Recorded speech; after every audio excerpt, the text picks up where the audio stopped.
കടുവകളുടെയും കാട്ടാനകളുടെയും ആക്രമണത്തിൽ ജനങ്ങൾ ഭീതിയിലായ ഗൂഡല്ലൂരിൽ ജനങ്ങൾക്ക് സംരക്ഷണം ആവശ്യപ്പെട്ട് പ്രഖ്യാപിച്ച 48 മണിക്കൂർ ഹർത്താൽ രണ്ടാം ദിവസവും പൂർണ്ണം. ഹർത്താലിനെ തുടർന്ന് വഴിക്കടവ് ആനമറി ചെക്ക് പോസ്റ്റ് പൂർണ്ണമായും അടച്ചിട്ടിരിക്കുകയാണ്. വന്യമൃഗ ഭീഷണി തുടർച്ചയായി ജീവനെടുക്കുന്ന സാഹചര്യത്തിൽ സർക്കാർ നടപടികൾ ശക്തമല്ലെന്നാരോപിച്ചാണ് ഗൂഡല്ലൂരിൽ 2 ദിവസത്തെ ഹർത്താൽ ആഹ്വാനം ചെയ്തത്. വ്യാപാരികളും നാട്ടുകാരും പ്രാദേശിക സംഘടനകളും ഒന്നടങ്കം പിന്തുണച്ചതോടെ ഹർത്താൽ പൂർണ്ണമായിരിക്കുകയാണ്. അതിർത്തി മേഖലയായ വഴിക്കടവ് ആനമറി ചെക്ക് പോസ്റ്റിൽ വാഹനങ്ങൾ പൂർണ്ണമായി തടഞ്ഞു.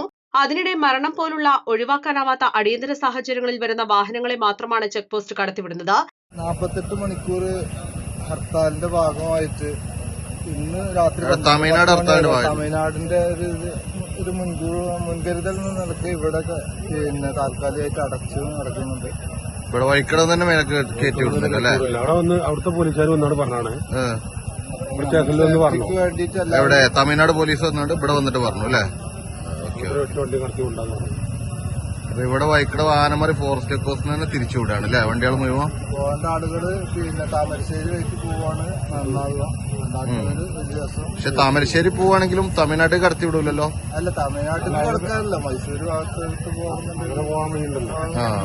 കടകമ്പോളങ്ങളും പെട്രോൾ പമ്പുകളും അടഞ്ഞുകിടക്കുന്നതോടെ ജനജീവിതം പൂർണ്ണമായും സ്തംഭിച്ചു. നൂറുകണക്കിന് മലയാളി കുടുംബങ്ങൾ താമസിക്കുന്ന പ്രദേശം കൂടിയായ ഗൂഡല്ലൂരിൽ കടുവയുടെയും കാട്ടാനയുടെയും ശല്യത്തിന് ശാശ്വത പരിഹാരം കാണണമെന്നാണ് നാട്ടുകാരുടെ പ്രധാന ആവശ്യം.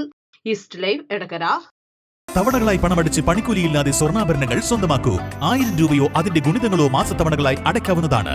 ഓരോ മാസവും നറുക്കെടുപ്പ്. ഈ പദ്ധതിയിൽ അംഗമാകാൻ 8078599900 എന്ന നമ്പറിൽ ഉടൻ മിസ് കോൾ ചെയ്യൂ. ഹയ ഗോൾഡൻ ഡയമണ്ട്സ്.